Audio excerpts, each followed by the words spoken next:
Jai Baba. Nothing is real but God. Nothing matters but love for God. God is the only reality. All else that seems real is illusory. God and I are one. Meher Baba. Avatar Meher Baba ki Jai. Jai Baba. Yesterday we were discussing about the horse was Sufi. So, and I had said that it was Shiba. So she was right. It is Sufi. So today I just came across this message of Baba, which is called Meher Baba's sermon. It's called Meher Baba's sermon. And this sermon was given by Baba on the 16th of October 1950, exactly 1 year by the date of his starting the new life. So I'll talk very briefly about Baba's new life, but focus will be on the sermon. And if I'll try to make it fast for the simple reason that there's a request coming in for Saumya's sing song also, two songs. Okay, so what I'll do now today is in very brief. Whenever Baba would travel with Erach in the car and all that, they would just pass by what we call as Banjara gypsies, and Baba would just point at them and somehow make Erach feel that what a beautiful life, carefree, totally dependent on God. They do not know where their food is going to come from tomorrow, and it's a very, very free-flowing life, entire dependence on God. What a beautiful life. And then one fine day, in a sense, Baba dropped the bombshell and told the Mandli that I, along with a few companions, are going to venture on what Baba called the new life. So Baba said that he is going to go on what is known as the new life. And there were several rules, Basically, in one word, Baba would say, the new life means Satyanashi. Satyanashi would mean, total ruination. It would also mean that there is nothing to aspire for, hopelessness, helplessness, total dependence on God, leaving all our attributes of the lower self, as Baba says, anger, greed, lust, jealousy, hatred, pride, attachments and all that, living on begging food, sleeping anywhere they find place to sleep, under the sky, under the tree, or in some dharamshala. And that was the figure, that was the picture that Baba had drawn out for the Mandli, and they were asked to say whether they would like to join in or not to join in. Many people wanted to join in, where Baba somehow de-weeded them and said, no, you cannot, you will not be able to bear the strain. There were people whom Baba expected to join in, but they did not write yes, they said no. That one of them was Padri Kaka, and Baba seemed not very happy about it. And then of course ultimately Baba said, which is a very good thing, I feel, that even though you are expecting a certain thing and that expectation is not met, then immediately one should get adjusted, acclimatized to the new situation. This is my Khopri telling. So Baba was very much wanting that Padri, because Padri was a handyman, he was an electrician, he was a carpenter, he was everything that you can call him to be. And he said no. And then Baba did express his, in a sense, displeasure that you are not coming. But immediately Baba turned it and said, oh, it's good that you are not coming, because they were supposed to leave Mehrazad, Mehrabad, everything was to be sold off, just sold off, and walk away from there, never to come back, never to return to Mehrabad, Mehrazad, Khushu quarters and that. The only thing that was left in Baba's place, in Baba's own name, was Baba's Samadhi. So when Padri said no, then Baba said, oh, it's good that you are not coming, because if three pillars of Mehrabad, they were going with Baba, if they collapse, then that one pillar Padri can hold on to that particular tambu of called Mehrabad. So that was the new life. So I will now read out a very, very, I would say, pertinent passage of the new life message. There were many rules, not to show any kind of, long face, sadness, always to be cheerful under all circumstances, not to complain, and so many others. But this particular passage is very, very, I would say, poignant, very, very important. It summarizes Baba's new life, and it also gives us a message that anybody who has the courage and the wisdom to live that new life, anytime we want to take it up, we are welcome to do it. So that's the message I will do. It says, this new life is endless, and even after my physical death, it will be kept alive by those who live the life of complete renunciation of falsehood, lies, hatred, anger, greed, and lust.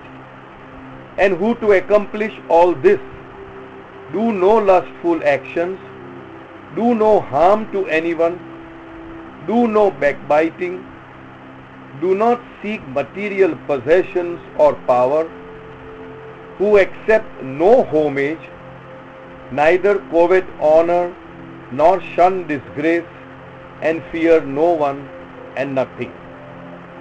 By those who rely wholly and solely on God, and who love God purely for the sake of loving, who believe in the lovers of God and in the reality of manifestation, and yet do not expect any spiritual or material reward, who do not let go the hand of truth, and who, without being upset by calamities, bravely and wholeheartedly face all hardships with 100% cheerfulness, and gives no importance to caste, creed, and religious ceremonies.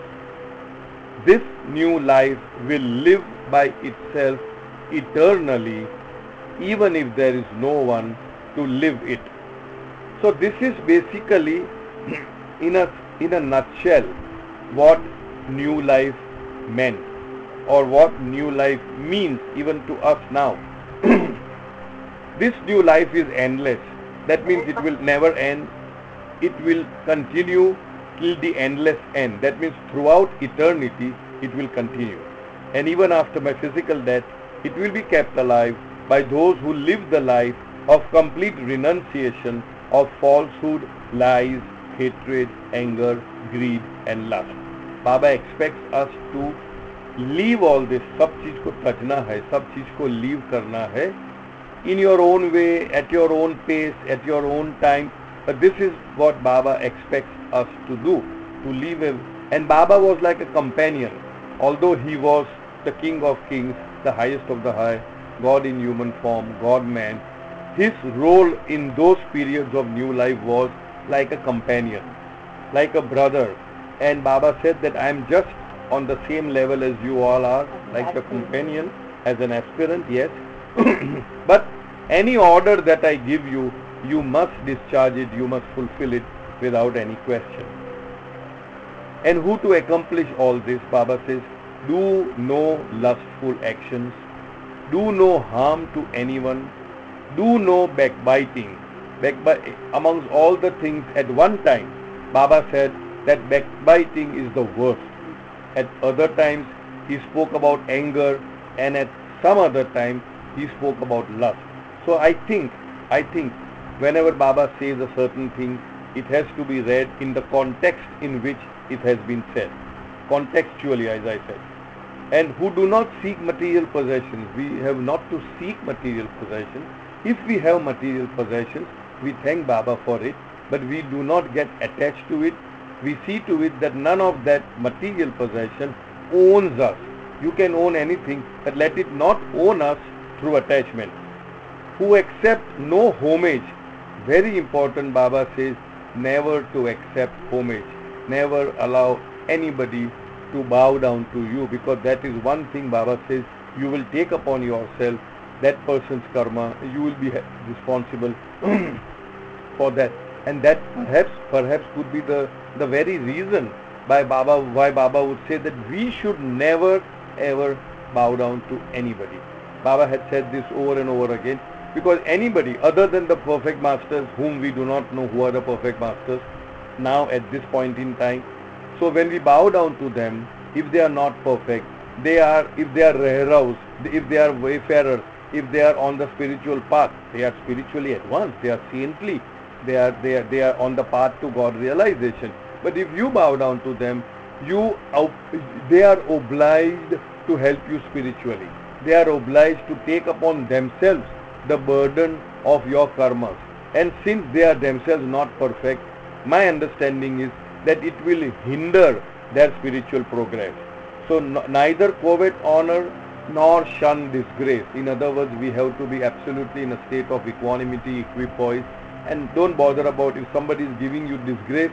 Do not shun it. And fear no one and nothing. Again here Baba expects us to be fearless by those who rely wholly and solely on God. Complete reliance on God and God alone. And who love God purely for the sake of loving. We sometimes love God as a barter, as a bargaining. You do this, then I love you. I am loving you, so you give me this, material or even spiritual, And Madhusudan's very beautiful bhajan is, Deva Sathi, Deva Kon Bhajto. Deva Sathi, Deva Kon Bhajto. We are doing the bhajan, we are praying, we are showing our devotion and love to God because we want something in return. Who believe in the lovers of God, in the reality of manifestation, and in the reality of manifestation would mean that we believe in the lovers of God and the manifestation of the avatar from time to time, and yet do not expect any spiritual or material reward. In the new life phase, Baba did say that please don't ever think material to jaane do, chhod do. Even spiritually you will not be benefited if you are coming with me. You just come for no reason, no apparent reason, just come marne ke liye. Who do not let go the hand of truth. We keep on holding to the truth, we keep on holding to Baba's Daman. And who without being upset by calamities, bravely and wholeheartedly face all hardships with 100% cheerfulness.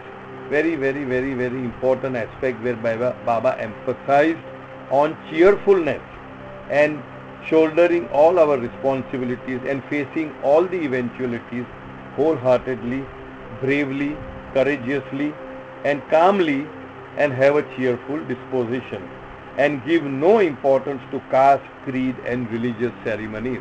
Baba has said that this time one of his agendas is to root out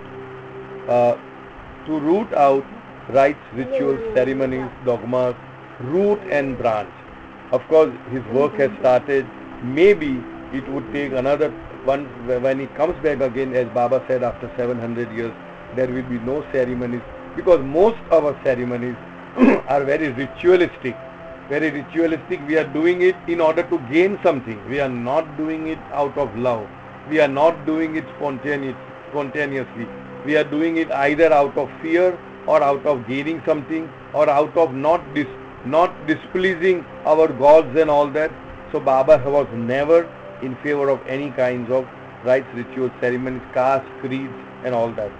And then most importantly, Baba says, this new life will live by itself eternally. That means these aspects of the new life, these attributes of the new life, these qualities of the new life will continue to live by itself eternally, even if there is no one to live it, even if there is not a single soul to live it. These attributes, these qualities, these aspects will continue to live by. Okay, Okay, when we were reading Baba's words, we said that when we bow down to some people whom we don't know that they are perfect masters or not, we hinder spiritual progress. So we hinder whose spiritual progress? That person. Because whenever you bow down to another person, you are offloading your karmas or samskaras to that person. And if that person is not perfect, obviously he won't be able to handle it. And that could, I'm just saying, that could perhaps be one of the reasons why Baba has very, very, very strongly asked us neither to allow anybody to bow down to us nor to bow down to the other. But again, there is a rider there that there are many communities, many families where people bow down to their elders as a mark of respect before they leave home, or that doesn't come within the purview of what Baba has said. Okay, Soumya wants me to give the background. This prayer song is titled as Baname Yazdan. Yazdan, as we all know, is one of God's name and one of favorites of Baba's father, Shehryar Ji. He would always keep repeating Yazdan, Yazdan, Yazdan, Ya Yazdan. Okay. Now Baba had said that this prayer song is to be, recited in a sing-song manner. And Baba says that I am reminded of this song because when I was a Zoroaster, I used to sing this when I would walk through the plains of Persia. And there's a certain tune to it, and somehow Baba taught that tune to Koyar, Satarawala. Koyar Satarawala, I had referred it last time when I said that we had gone to that Arthur seat. And Roshan Kerawala learned, and Baba told Satarawala to teach Roshan Kerawala. And Roshan used to sing that every single day in the morning after the Aarti at the Samadhi, till such time as she could come to the Samadhi. And somehow Soumya had taken a liking for it, and we had recorded it, and she learnt it. And on one of the occasions when she met Roshan, she sang it before Roshan, and Roshan approved it that yes, this is the tune which she had learned from Satarawala, Koyar. So now you will be hearing Soumya sing that particular song. In 1946, Baba gave this translation to the prayer, which is, I begin my prayer by invoking the name Yazdan, the Lord of creation, Ahura Mazda. You are the source of all light. You are effulgent, all-knowing, the Lord of lords, the King of kings, the creator of all creation, the preserver and the sustainer. Omnipotent, you are the ancient one and eternal. You are the giver of all mercy and wisdom and the source of all purity. O the Lord of creation, Ahura Mazda, I invoke your name and ask for your blessing. Let your will be done and your justice be administered, O God Ahura Mazda. This is the translation which Baba gave. And this is the tune in which he taught. Baname Yazdan Sataye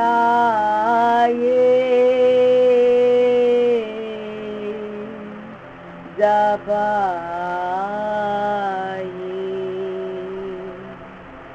Dadar Ahura Mazda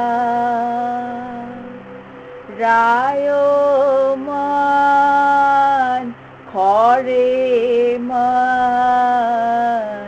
Harves Pahaga Kedegar Khudavande Khudavandan Padshah Barhame Padshah Negehedar Khale ke Makki Al-Razak Rozi Dehande Kadir O Kavi O Kareem Bakshayande Bakshayasgar Meherban Tawana O Dana O Dadan O Pak Parvardigar Adil Padishahi Bizwal Bahashad Ahura Mazda Khuda. Jai Baba, Jai Baba. Baba, Baba, come and stay in my house. Baba, Baba, come and stay with me. Baba, Baba, come and stay in my house. I know someday you're going to set me free. Beloved Baba, give our eternal love. He's in everything and everywhere. He's the soul of souls. He's the one who cares all over the ground and in the air. Baba, Baba, come and stay in my house. Baba, Baba, come and stay with me. Baba, Baba, come and stay in my house. I know someday you're going to set me free. Baba wants of you love and honesty. Surrender and obey him if you can. Know his will is yours. Know his will is all. Drown in his ocean of love. Baba, Baba, come and stay in my house. Baba, Baba, come and stay with me. Baba, Baba, come and stay in my house. I know someday you're going to set me free. Have faith in Meher Baba, he will show the way. Become his slave and he will set you free. His love is like the sun that shines on everyone. Become like dust beneath his feet. Baba, Baba, come and stay in my house. Baba, Baba, come and stay with me. Baba, Baba, come and stay in my house. I know someday you're going to set me free. Avatar Meher Baba ki jai. Thanks. Okay, just one question. I was listening to something that Bauji had said, and he said, Bauji had said that whatever you do it as if you're doing it for Baba. So knowingly, if I do something wrong, and then I say I'm doing it, with Baba in my heart, how do I justify that, or how does one? See, Baba himself has said that in your thoughts, speech and action, if you honestly feel that it is Baba doing through you, then you do not incur further karma. Now these are Baba's words. But another important underline is that you must honestly feel that it is Baba doing it. Even if you are doing something wrong, I repeat, Baba himself said that even if you are doing something wrong, think it is Baba doing wrong. One side of the chapter. The other thing is, by doing something wrong, obviously it will have a cause and effect. It will have its own repercussions. In that case also think that it is Baba who is suffering and not you. If you have the guts and the courage to do it that way, I think it would be very good. Do it. I remember this. I have been telling it over and over and over again. That there was one person who had murdered somebody, and the case went on for a long time, and then the last day of judgment, and the judge normally, they ask, okay, anything last wish, you want to say something, before the judge gives the verdict. So he is saying that, जज साहब, आपको तो पता है हर एक धर्म में ऐसे बताया जाता है that not a leaf has the power to shake without God's will. तो जज बोलते हाँ बराबर, बिल्कुल बराबर है. Then आप ही सोचिए, how could I have murdered anybody? Because it was God's will. That is why it happened. I am not responsible for it. Judge says, correct. You are right. You are absolutely correct.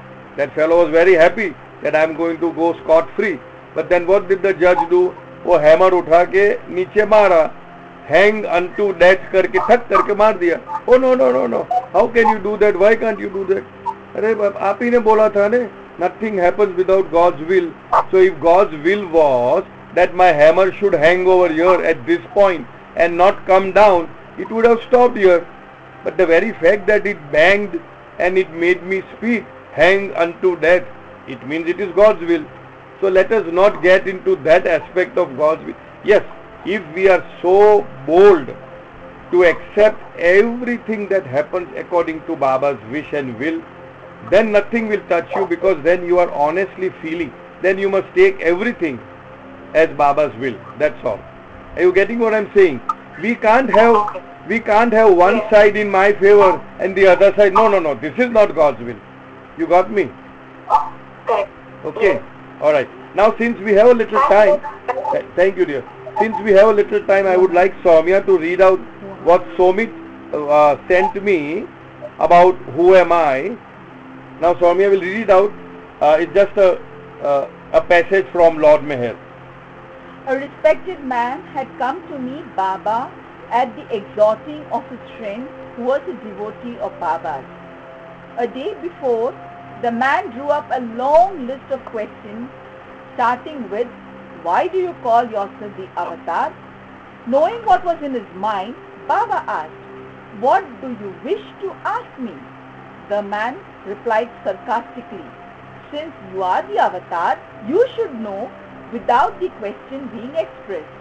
Baba smiled and said, "Why bargain with the master?" Expecting intellectual answers to various questions from the master is to belittle him. From the very beginning, the question that confronts every individual is, "Who am I?" This is the original question which gets expressed in infinite ways. It is the driving force behind this question that brought about the entire evolution of consciousness, and after innumerable reincarnations and through the involution process, the real answer to the original question is arrived at as I am God. By studying Vedanta, you may become intellectually convinced about the logical deductions such as I am God and everyone is God. But of what avail is such dry knowledge? Love is the way, and it is only the experience of the I am God state that solves all questions once and for all. To gain such an experience is not child's play. Cycles and cycles have to roll on before one becomes worthy to experience the real answer. This is from Lord Meher, page number 4137. I suppose it may be the red book, I am not sure. Alright, the important thing is, whether you like it or not, whether you want it or not, you will finally reach the goal. It's only a matter of time. And as we all know, time is a construct of the mind. And also we all know that mind is a creation, it is created, and therefore it is not real. And therefore, basically, like Baba says, that there is no creature which is not destined for the supreme goal, as there is no river which is not winding its way to the sea. Ultimately, whether you want it or not, you struggle not to reach there, even then you will reach there one day or the other. That is number one. Number two is that there is only one question, who am I? And Baba says that there are innumerable wrong answers. I am a man, I am a woman, I am this, I am that, I am rich, I am poor, I am ugly, I am beautiful. So many. They are all wrong answers. But actually I feel these wrong answers are necessary to arrive at the right answer. Because unless and until we know the false as false, we cannot know the truth as truth. In other words, knowing the false as false is knowing the truth. We have to go through the pathway of ignorance. We have to go through the pathway of darkness. We have to pass through illusion. It's a must. We have to go through this, but with the intelligence that I am not this, not this, not this, neti, neti. The moment we keep weeding out who I am not, then finally what remains is, who am I? The answer of who am I? As I am God. As Baba's very beautiful prayer, and I keep repeating this, I am not the body, I am not the mind, I am not this, I am not that, I am nothing but a living lie of that truth. And unless the lie is dead, that is me. Sorry, thank you, Soumya.